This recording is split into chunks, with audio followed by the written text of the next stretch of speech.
भारत का राष्ट्रपति, देश का सर्वोच्च संवैधानिक पद। आज के इस विश्लेषण में हम सीधे इसी विषय पर बात करने जा रहे हैं। हम इस बेहद गरिमामय पद के पूरे जीवन चक्र को, इसकी शुरुआत से लेकर अंत तक बहुत करीब से समझेंगे। तो बिना किसी देरी के चलिए शुरू करते हैं। चलिए सीधे मुद्दे पर आते हैं। आपको शायद पता हो, भारत के राष्ट्रपति का मासिक वेतन पूरे 5 लाख रुपए होता है। जी हां, 5 लाख रुपए। लेकिन आप और हम जानते हैं कि बात सिर्फ इस रकम की नहीं है। ये संख्या इस सर्वोच्च पद की भारी गरिमा, उस असीम प्रतिष्ठा और इससे जुड़ी उन विशाल जिम्मेदारियों को दर्शाती है जो इस पद के साथ आती हैं। तो सवाल यह है कि आखिर इस कुर्सी तक पहुंचने और उस पर बने रहने की वास्तविक प्रक्रिया है क्या? आज के हमारे इस विश्लेषण का रोड मैप बिल्कुल क्लियर है। हम इसे 3 हिस्सों में बांट रहे हैं। पहला, राष्ट्रपति पद और उसके लिए क्या योग्यताएं चाहिए। दूसरा, वो जटिल चुनाव प्रक्रिया जो इस पद को तय करती है। और तीसरा, महाभियोग, यानी पद से हटाने की वो बेहद सख्त प्रक्रिया। तो चलिए पहले हिस्से से ही शुरुआत करते हैं। राष्ट्रपति कौन बन सकता है? आखिर इस देश का प्रथम नागरिक बनने के लिए बुनियादी रूप से क्या-क्या चाहिए? देखिए, इसकी बेसिक योग्यताएं बहुत ही स्पष्ट और पारदर्शी रखी गई हैं। उम्मीदवार को भारत का नागरिक होना चाहिए, उम्र कम से कम 35 वर्ष होनी चाहिए और उसमें लोकसभा सदस्य बनने की पूरी योग्यता होनी चाहिए। और हाँ, सबसे अहम बात, वो केंद्र या राज्य सरकार के अधीन किसी भी लाभ के पद यानी ऑफिस ऑफ प्रॉफिट पर नहीं होना चाहिए।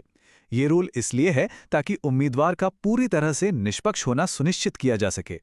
लेकिन यहाँ जो वास्तव में दिलचस्प बात है वो ये है कि इस लाभ के पद वाले कड़े नियम में कुछ बड़े कमाल के अपवाद यानी एक्सेप्शंस भी दिए गए हैं।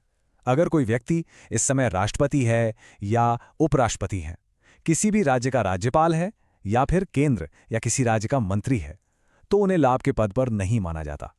सीधे शब्दों में कहें तो ये सभी नेता अपनी कुर्सी पर रहते हुए भी राष्ट्रपति चुनाव के लिए खड़े हो सकते हैं। चलिए अब आगे बढ़ते हैं अपने दूसरे और थोड़े पेचीदा हिस्से की ओर, चुनाव प्रक्रिया यानी लोकतंत्र का गणित। ये कोई आम चुनाव नहीं है दोस्तों, बल्कि ये शक्ति और प्रतिनिधित्व को बैलेंस करने का एक बहुत ही सावधानी से सेट किया गया सिस्टम है।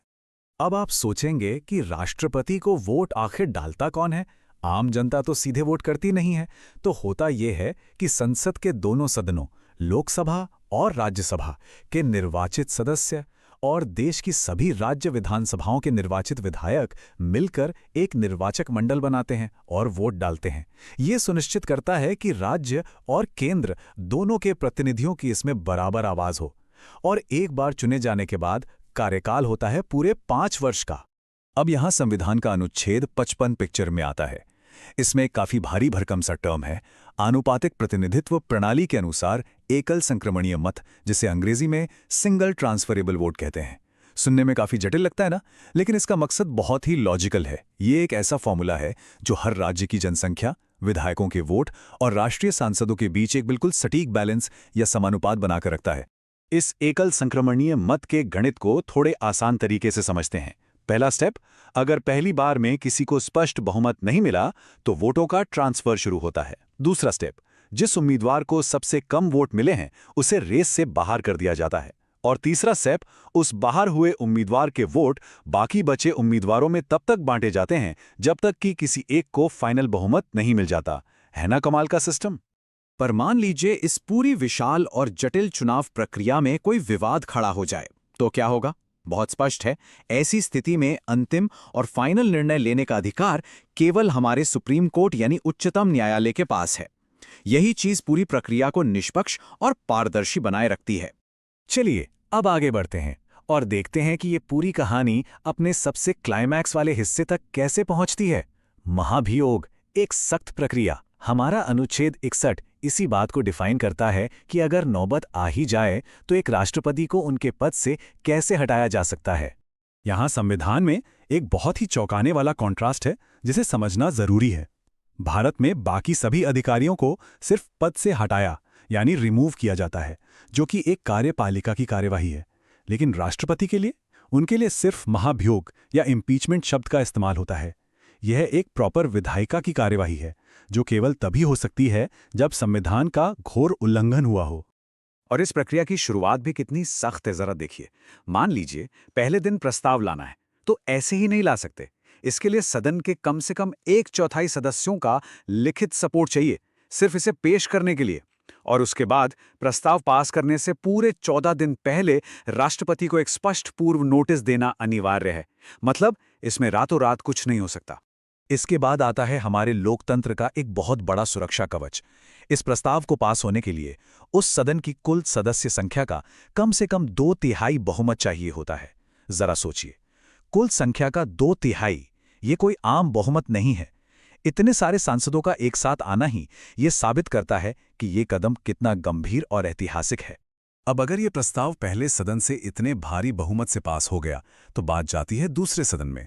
यहाँ पहले चरण में एक विशेष समिति इन सारे आरोपों की बहुत गहराई से जांच करती है और यहीं पर न्याय का सबसे अहम पहलू सामने आता है। जांच के दौरान राष्ट्रपति को पूरा हक है कि वो अपना पक्ष खुद रखें या फिर किसी वकील के माध्यम से अपना बचाव करें। तो सबसे क्रूशियल पॉइंट ये है दोस्तों, अगर इस पूरी निष्पक्ष जांच के बाद वो दूसरा सदन भी उसी 2/3 बहुमत से प्रस्ताव को पास कर दे तो नतीजा तुरंत लागू होता है। उसी दिन, उसी क्षण राष्ट्रपति को अपना पद छोड़ना पड़ता है। और ये जो मूल संवैधानिक पाठ आप यहां देख रहे हैं, ये बहुत ही शानदार तरीके से दर्शाता है कि कैसे ये सारे जटिल और सख्त नियम हमारे संविधान में गहराई से रचे बसे हैं।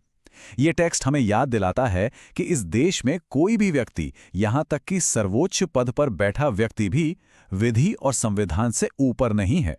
तो इस पूरे विश्लेषण के बाद जाते जाते एक बड़ा सवाल छोड़कर जा रहा हूं। क्या पद से हटाने की ये लगभग असंभव सी लगने वाली सख्त प्रक्रिया राष्ट्रपति की स्वतंत्रता को बचाने वाली उनकी अंतिम ढाल है, या फिर ये हमारी संसद के हाथ में जवाबदेही तय करने वाला सबसे शक्तिशाली हथियार है? शक्ति का ये नाजुक बैलेंस ही तो लोकतंत्र की असली खूबसूरती है ना? इस सवाल पर जरूर सोचिएगा। आज के इस विश्लेषण में हमारे साथ बने रहने के लिए आपका बहुत बहुत धन्यवाद।